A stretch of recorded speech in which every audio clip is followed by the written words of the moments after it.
This might be a sign for some of you guys. And there's a little hummingbird. Hummingbirds have been coming up. Hummingbirds, we got a stag. The spirit really had me sitting with the question of the way they just put that in my head. What's the worst that could happen, right? And then it's like, boom, doom, right? That kind of came up, but that wasn't the question, but that's what they just tossed at me. And it's interesting. They kind of just like, I heard like a curveball, like they're showing like somebody tossing a ball, and it's like really fast, really unexpected, a curveball. Okay, so maybe that is something you're sitting with. I'm just dropping into this channel. This is totally taking a different form than what I thought it should. And that's, I feel like, a part of the message. And with the hummingbird, the thing about hummingbirds, especially with their evolution, and there are hummingbirds that live in climates that they should not actually be able to based off of their body, but they had an evolutionary change that happened to them because of their environment. And it cultivated growth, and it cultivated a change in their heart rate and like how they oxidize like their blood. Anyways, it's a whole science thing. But the reason I'm bringing that up and I'm getting chills is you're evolving.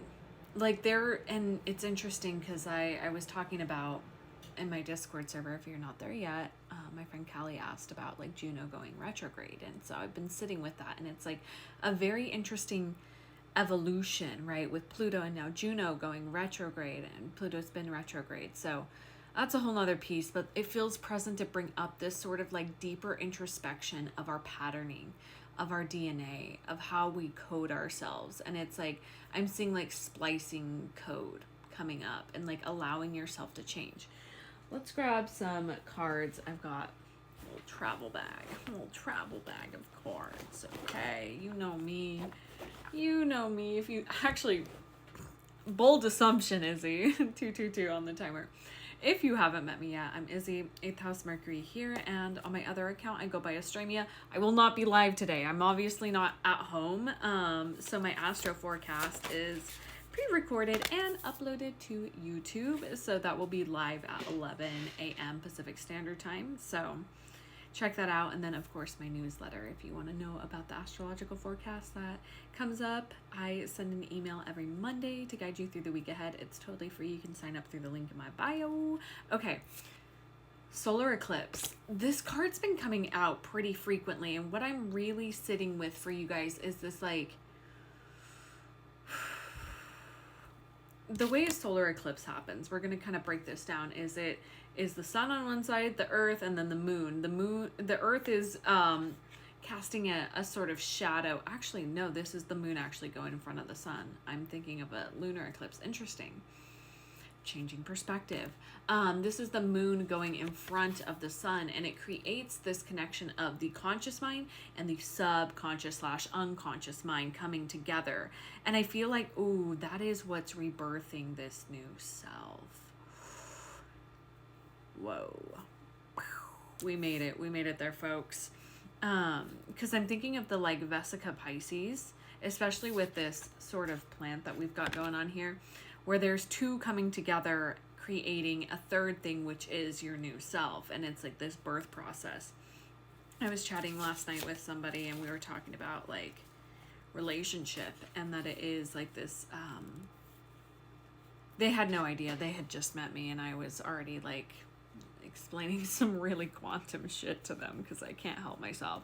They're like, yeah, it's like a third thing. I'm like, yeah, that's what a relationship is. It's the third entity that is created when two people come into union. Boom, relationship.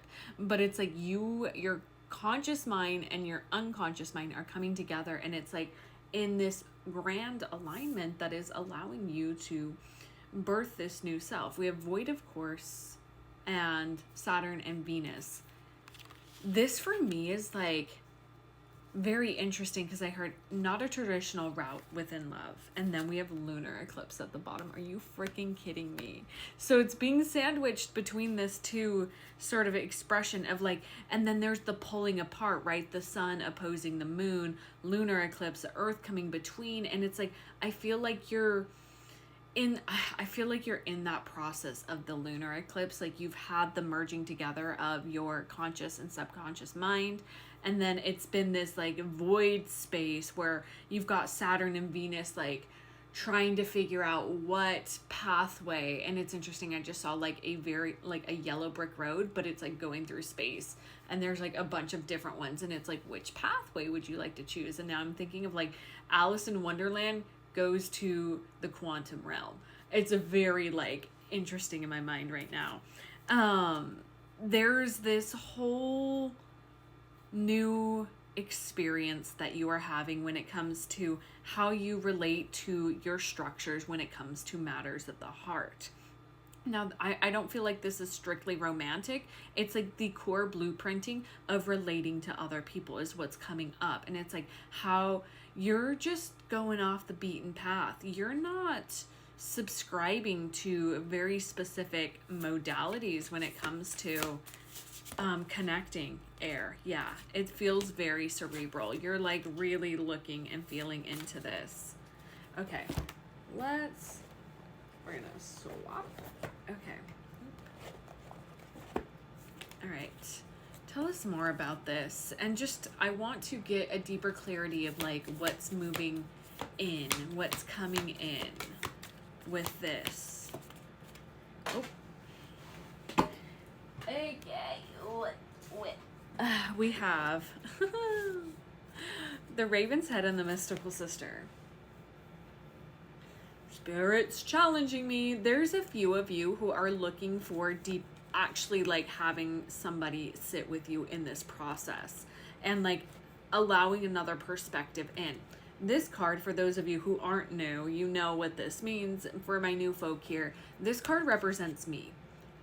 When I first got this deck, it came out in a reading that I was connecting with the person who actually got me this deck, and I did a reading for them, and this was me. I was very clear that like that was my role in their life, is being that mystical sister and being this sort of beacon to guide people home. So anyways, this card comes out, and then the Raven's Head is like, listen to Izzy, which I'm going to share, of course, only if you feel called, but it feels like I always struggle with just sharing my work, and that's my growth edge, is really like, if you feel that call to sit and work with me, the number one thing that I do is natal chart readings, is really helping people understand their soul's blueprint and how to operate and evolve it. I'm an evolutionary astrologer, so I have a whole different perspective and take.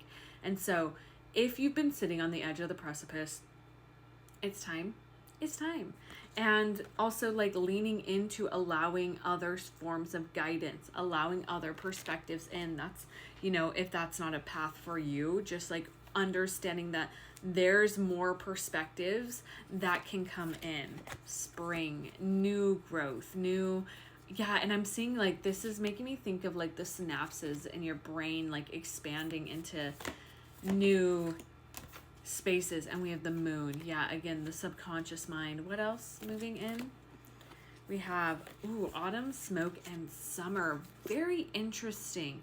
You're moving through a very like quick, rapid growth process, and the smoke is like, it's bringing in this like alarm bells of like, it's Mars.